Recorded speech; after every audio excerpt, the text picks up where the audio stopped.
Nampak sedap kan pretzel yang dihasilkan ini? Kita boleh lihat di sini penggunaan mesin yang sangat canggih untuk menghasilkan pretzel dalam kuantiti yang sangat banyak.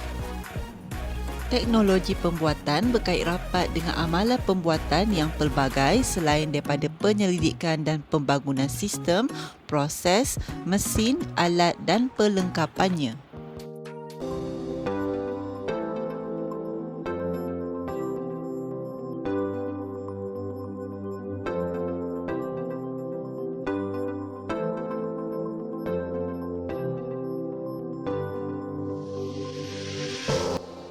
Kini, teknologi pembuatan melalui fasa perkembangan yang drastik dengan penghasilan mesin berteknologi tinggi yang menggunakan komputer dan sistem automasi serta mikrokawalan dan mikropemproses.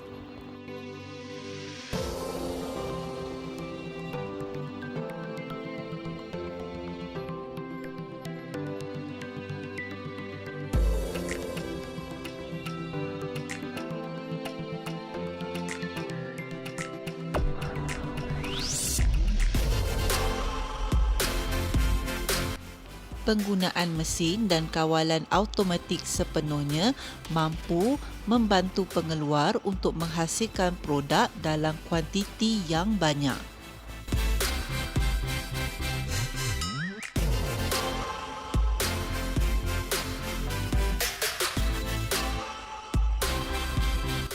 Dengan mesin yang berteknologi tinggi, kita dapat menghasilkan bentuk produk yang diingini dalam kuantiti yang sama serta standard yang tertentu.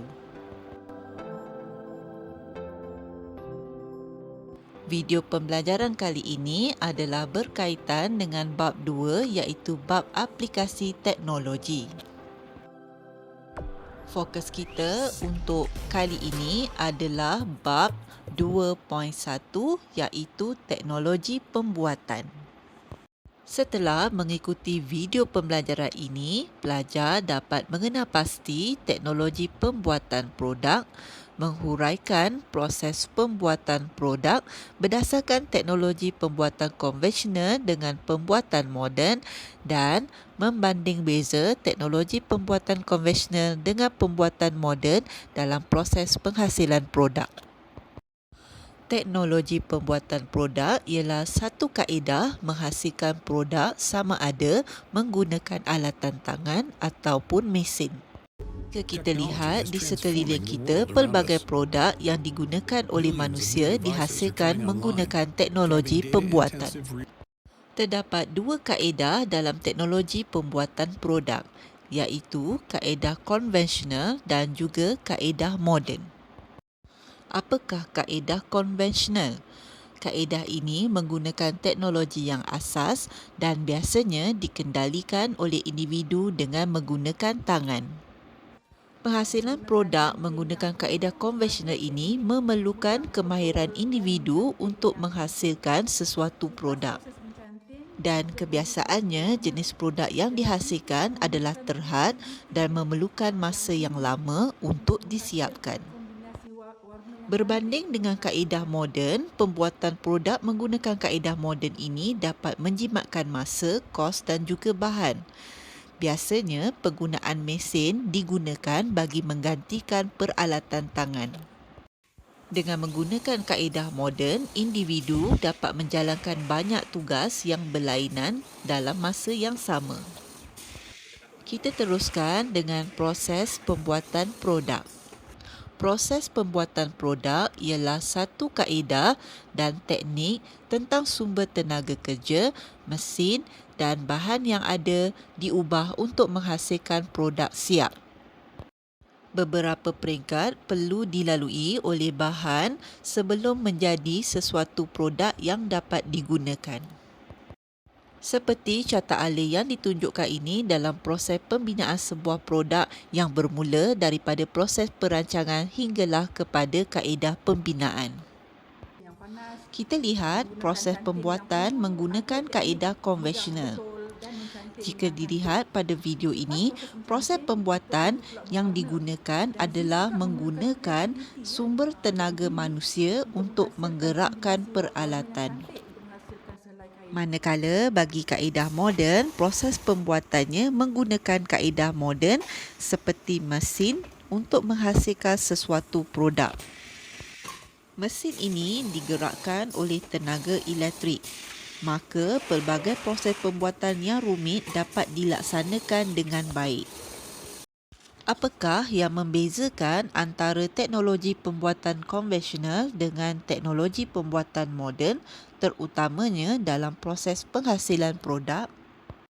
Perbandingan antara kaedah pembuatan konvensional dengan kaedah pembuatan moden dapat dilihat dari 7 aspek yang berikut, iaitu masa, hasil, kos, tenaga kerja, kuantiti, kualiti dan juga estetika. Proses pembuatan produk menggunakan kaedah konvensional biasanya mengambil masa yang lama berbanding dengan menghasilkan produk menggunakan kaedah moden. Dari aspek hasil pula, bentuk yang seragam mampu dihasilkan oleh kaedah pembuatan produk menggunakan kaedah moden berbanding dengan kaedah konvensional. Pengeluaran yang banyak pada satu-satu masa mampu mengurangkan kos pengeluaran bagi proses pembuatan produk secara moden berbanding dengan kaedah konvensional. Tenaga kerja yang mempunyai kemahiran mereka bentuk yang tinggi diperlukan dalam proses pembuatan produk menggunakan kaedah konvensional berbanding dengan kaedah moden di mana tenaga kerja yang mahir mengendalikan mesin diperlukan. Dari aspek kuantiti, kaedah moden mampu menghasilkan kuantiti pengeluaran yang banyak berbanding dengan kaedah konvensional yang terhad. Manakala kalau kita lihat dari sudut kualiti pula, kaedah moden mempunyai piawaian yang ditetapkan berbanding dengan kaedah konvensional di mana tiada piawaian tertentu yang ditetapkan. Dan akhir sekali, kaedah konvensional yang melibatkan proses penghasilan yang rumit serta memerlukan kemahiran tertentu dalam menghasilkan produk mampu menghasilkan nilai estetika yang tinggi berbanding dengan kaedah moden yang nilai estetikanya terhad. Kedua-dua kaedah pembuatan ini sama ada melalui konvensional ataupun moden mempunyai kelebihan yang tersendiri. Diharapkan pelajar dapat memahami dua jenis kaedah proses pembuatan produk ini. Untuk itu, sekian saja buat masa ini dan terima kasih.